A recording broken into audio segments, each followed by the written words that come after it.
আমি এই মুহূর্তে রয়েছি বরগুনা কালিরতেবক এলাকা।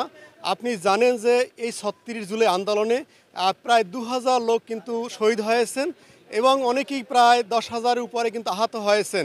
আসলে আজকে একটি মর্মান্তিক দিন। এই দিনটিতে কিন্তু ঘিরে বরগুনা কালিরতেবক আপনার যে মিজান নিহত হয়েছেন ২০ জুলাই, তার বাড়িতে রয়েছি, তার সেই সমাধি, তার কবরস্থানে কিন্তু আপনারা দেখতে পাচ্ছেন যে এখানে এই কিছুক্ষণ আগে মূলত জেলা প্রশাসক তিনি কিন্তু শ্রদ্ধাঞ্জলি জানিয়েছেন। পাশাপাশি কৃষি সম্প্রসারণ অধিদপ্তর, খামার বাড়ি তারা কিন্তু আপনার শ্রদ্ধাঞ্জলি জানিয়েছেন। এছাড়া এখন আপনারা দেখতে পাচ্ছেন যে এখানে কিন্তু বরগুনা জেলা কারাগার কর্তৃপক্ষ তারা কিন্তু শ্রদ্ধাঞ্জলি জানিয়েছেন এখানে। অর্থাৎ সর্বজন এখানে বরগুনা জেলার বিভিন্ন বেসরকারি বিভিন্ন প্রতিষ্ঠান থেকে আসা ব্যক্তিবর্গ কিন্তু তারা শ্রদ্ধাঞ্জলি জানিয়েছেন। আপনি জানেন এই যে মিজান তিনি কিন্তু একজন শ্রমিক। তিনি যখন ঢাকায় আপনার সন্তানের ভরণ পোষণের জন্য, বিশেষ করে তার পরিবার পরিজন নিয়ে ভালো থাকার জন্য ঢাকায় পাড়ি জমান ঠিক ২০ জুলাই আপনার তখন যে আন্দোলন, সে আন্দোলনটি কিন্তু বেগবান হয়। সে আন্দোলনে কিন্তু অনেক তাজা তরুণ যুবক তারা কিন্তু জীবন দেয়। এই মিজান তিনি কিন্তু কাজ শেষে যখন বাসায় ফিরতেছিলেন, তার আগ মুহূর্তে তার মায়ের সাথে কথা বলেছিলেন তিনি দিতে আসবেন। আসলে অনেক আশা ছিল এই মিজানের, কিন্তু সেই মিজানের কিন্তু সকল আশা ভুলুণ্ঠিত হলো। আজকে এই আপনার ১৭ সিস্টেমকে আপনার নস্যাৎ করার জন্য, সেই সিস্টেমকে আপনার ধূলিসাৎ করার জন্যই কিন্তু বাংলার আপামর জনসাধারণ, ছাত্র, যুবক, শিক্ষক, শ্রমিক, মেহনতি মানুষ তারা কিন্তু এই আন্দোলনে ঝাঁপিয়ে পড়েছিলেন। আজকে ২,০০০ শহীদের বিনিময়ে একটি নতুন বাংলাদেশ, সেই নতুন বাংলাদেশের আজকে ১ বছর পূর্ণ হলো।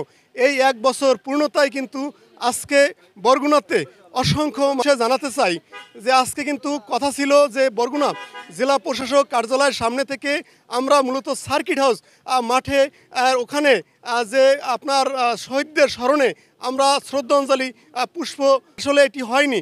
পরবর্তী হঠাৎ করে সেই সিদ্ধান্তটি কিন্তু পাল্টে যায়। অর্থাৎ আজকে যে কালিরতেবক শহীদ মিজান তার আপনার যে কবরের কাছে কিন্তু আমরা এসেছি এবং শ্রদ্ধাঞ্জলি সেখানে অসংখ্য আপনার লোক সেটি জানিয়েছেন। পাশাপাশি জেলা প্রশাসকের সাথে আমি কথা বলেছি, তিনি কিন্তু আমাকে জানিয়েছেন বর্তমানে তিনি আপনার ৬ নং বুড়িরচর ইউনিয়নে আরেকজন শহীদ জুলাই যোদ্ধা তার বাড়িতে কিন্তু তার কবরের পাশে শ্রদ্ধাঞ্জলি জানানোর জন্য সেখানে গিয়েছেন এবং জেলা প্রশাসকের সাথে আমি তার এই বিষয় আপনার ব্যক্ত করার জন্য তার বক্তব্য নেওয়ার চেষ্টা করেছিলাম। তিনি আমাকে জানিয়েছেন যে আমরা সার্কিট হাউস যেয়ে সকাল ১০টায় তারপরে কিন্তু সাংবাদিকদের কাছে আসলে এই বিষয়টি জানানো হবে। আমরা কথা বলবো এখানে যে মিজানের পরিবারে মিজানের পিতা রয়েছেন, তার কাছ থেকে আমরা কথা বলবো। আজকে তার অনুভূতি আপনারা দেখছেন যে মিজানের বাড়িতে কিন্তু এখনও কান্নার যে শোক সেটি কিন্তু তারা বহন করছে। আমি মিজানের বাবার কাছ থেকে জানার চেষ্টা করব, আপনার যে ছেলে মিজান যে শহীদ হইল, এই আপনার ঘন আন্দোলনের মুখে শহীদ হলো, আসলে কিভাবে শহীদ হইল আর বর্তমানে আপনার অনুভূতিটা কি? আজকের আমাদের ছেলে দীর্ঘ ১ বছর হয়ে গেছে আর আব্বা করে ডাক দেয় না, আর একদিনও মোবাইল করে না আমার বাবা। আজকে সেই বছরের মাথায় মুখে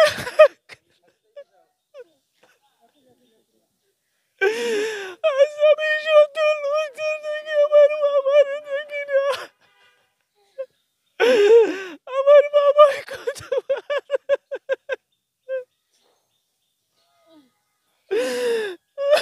আপনি দেখলেন আসলে তিনি কিন্তু কান্নায় ভেঙে পড়েছেন। আমরা আসলে তার কাছ থেকে একটি বিষয় জানার চেষ্টা করব যে ১ বছর তো আপনার সন্তান আজকে দুনিয়া থেকে বিদায় হয়ে গেল, দেশের জন্য, দেশের মানুষের জন্য প্রাণ দিল। আর সেক্ষেত্রে আসলে এই সরকারের কাছে আপনার কি চাওয়া পাওয়া রয়েছে এবং আপনি কি বিচার চান? আমার ছেলে গেছে, তার জন্য ন্যায্য বিচার হয়, তার জন্য ন্যায্য বিচার করে এই সরকার। এভাবে যেন আর কারো বাবার, কারো মায়ের মুখ খালি না হয়, এভাবে যেন আর কারো মা বাবা না কাঁদতে হয়। আজকে আমি বুঝতে পারি যে ছেলে হারা কত যন্ত্রণা। আজকে আসলে আপনি দেখলেন যে যে কান্না, এই যে পিতার কান্না, অর্থাৎ প্রত্যেক বাবা মাই কিন্তু তার সন্তান ভালো থাকুক, সুস্থ থাকুক এবং সবল থাকুক সেটাই কিন্তু চায়।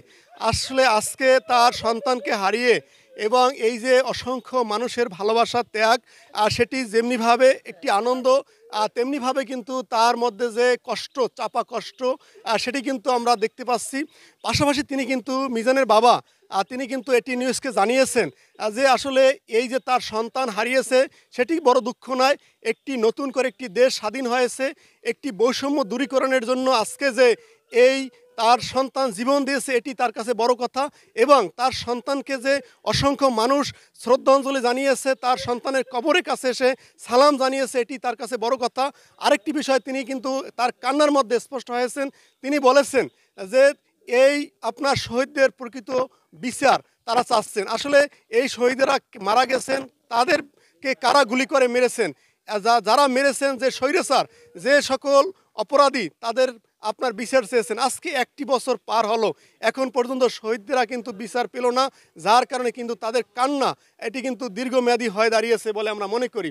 এবং এখানে তার যে সন্তানটি, এই সন্তানটি কিন্তু আপনার মিজানের ছোট যে ছেলে এবং একটি মেয়ে রয়েছে, এই 4 বছরের যে সন্তানটি, তিনি কিন্তু প্রত্যেকটা মুহূর্ত কিন্তু কবরের কাছে এসে বাবা বলে ডেকে, বাবা তুমি ঘুম থেকে কখন উঠবে, বাবা আমাকে মজা কিনে দিবে না।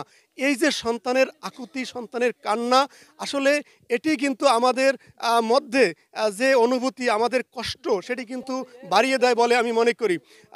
এই ছিল আমার কাছে বরগুনা কালির তাবকের মিজান যে শহীদ হয়েছে, তার পরিবার এবং তার কবরস্থান থেকে মূলত সর্বশেষ তথ্য।